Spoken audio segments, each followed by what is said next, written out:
Halo semuanya, selamat pagi. Kami dari mahasiswa PGSD VIP Unimed yang terdiri dari saya, Neha Divya, dan teman-teman saya, Mutiara Madani, Fitria Simanjuntak, Mata Barat, Catherine Elizabeth Sinaga, saya Bila Zara Hasibuan, Helena Raimonda Sipayung, Syifa Utanti. Dan saya Sitangga.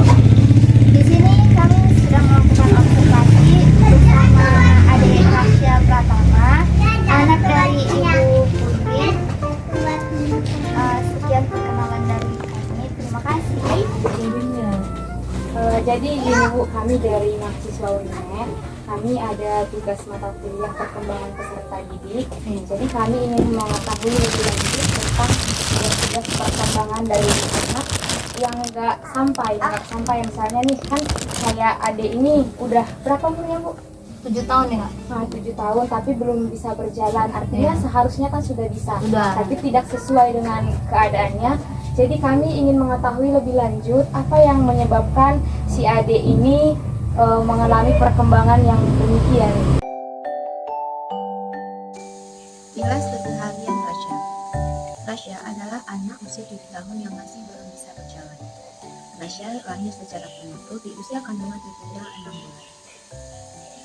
Karena masih belum bisa berjalan, setiap hari Rasya masih menggunakan popok untuk buang air kecil dan air besarnya.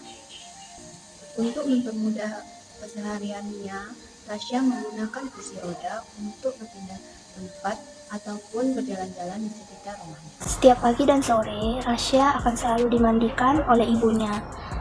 Kemudian di pagi hari, Rasya akan selalu meminta ibunya untuk membawa Rasya ke depan rumah neneknya untuk melihat pasir yang diturunkan dari truk. Setiap sore, ibu Rasya selalu berjualan di depan rumahnya. Dengan begitu, Rasya akan dibawa ibunya ke sampingnya dengan menggunakan kursi roda. Rasya hanya tidak bisa berjalan dan duduk, tetapi untuk pendengaran, penglihatan, dan bicara, Rasya sudah sedikit memenuhi kriteria normal bagi anak-anak pada umumnya. Namun pada permasalahan yang ditemukan bahwa Rasya sudah berusia 7 tahun namun belum bisa berjalan, maka Rasya mengalami permasalahan pada pemenuhan tugas-tugas perkembangannya. Adapun hal yang menyebabkan Rasya tidak bisa berjalan padahal sudah usia 7 tahun yang seharusnya Rasya sudah bisa bermain bersama dengan teman dan juga mengikuti pembelajaran di sekolah adalah dikarenakan Rasya lahir secara prematur. Dan hal itu menyebabkan perkembangan fisik Rasya terganggu hingga saat ini, maka Rasya belum bisa berjalan dikarenakan masih ada otot-otot dan saraf yang belum sempurna pertumbuhannya. Ibu dari Rasya juga mengatakan bahwa Rasya itu sulit berjalan dikarenakan kurangnya kemauan dari dirinya sendiri untuk bergerak secara leluasa. Hal ini dibuktikan berdasarkan pengamatan orang tua. Ketika Rasya sedang marah, ia bisa menggerakkan badannya untuk melempar barang yang dipegang. Sementara ketika ia tidak marah, dia hanya diam saja tanpa melakukan pergerakan.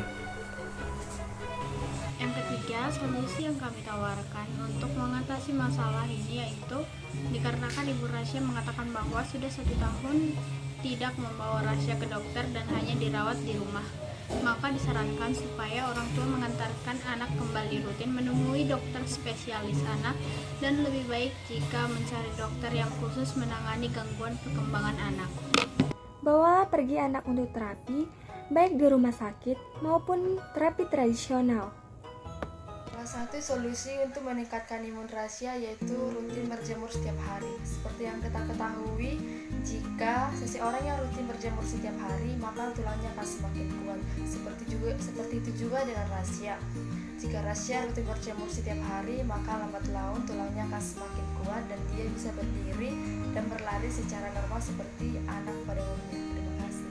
Selanjutnya, cara menanganinya yaitu ajak anak untuk lebih rajin bergerak. Berikan stimulasi pada otot kakinya atau bisa juga dengan latih anak untuk berjalan. Terima kasih.